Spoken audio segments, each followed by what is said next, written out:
Favourite serials இனி டிவிக்கு முன்பே சன் நெக்ஸ்ட் ஆப்ல ஜாலியா எல்லாருக்கும் முன்னாடியே பாருங்க. இப்பவே சன் நெக்ஸ்ட் ஆப்பை டவுன்லோட் பண்ணி சப்ஸ்கிரைப் பண்ணுங்க.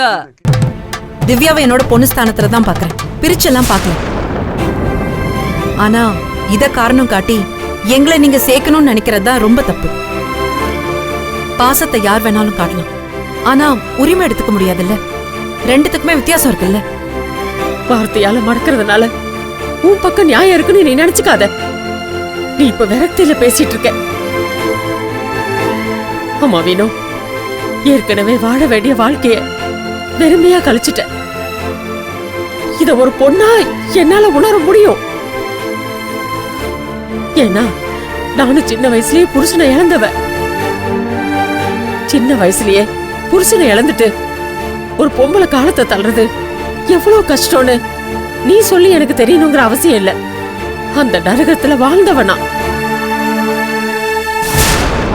அந்த கொடுமையெல்லாம் நம்ம பசங்களுக்கு வந்துடக்கூடாதுன்னு தான் நானும் உங்க அத்தையும் போராடிக்கிட்டு இருக்கோமா. அது புரியாம நீங்க 2 பேரும் அடம் பிடிச்சிட்டு இருக்கீங்க. நாங்க சொல்றதெல்லாம் இப்ப உங்க வயசுக்கு தப்பா தெரியாம இருக்கலாம். ஆனா வயசு கடந்து வந்து நிக்கிறப்போ நாம தப்பு பண்ணிட்டோமேன்னு உங்களுக்கு தோணும். அப்ப நீங்க திருத்தணும்னு நினைச்சா கூட காலம் பின்னோக்கி போகாதுமா.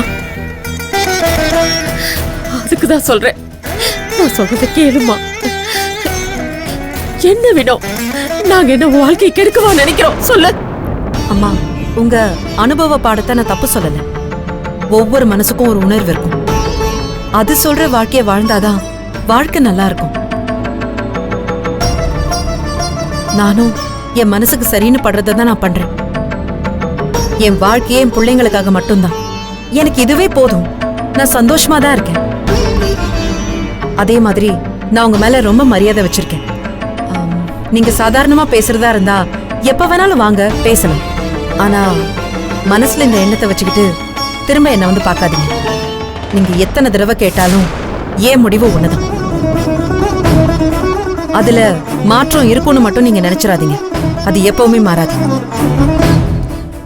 ஓ அப்படியா?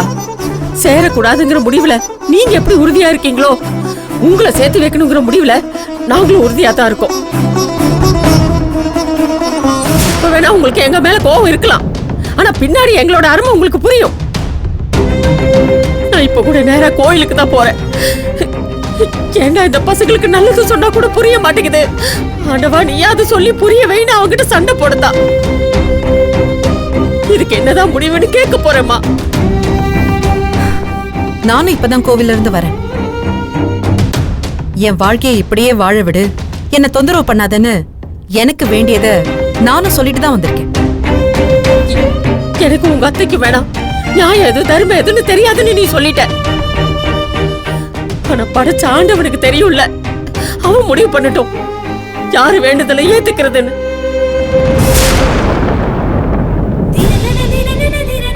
அம்மா, தீரன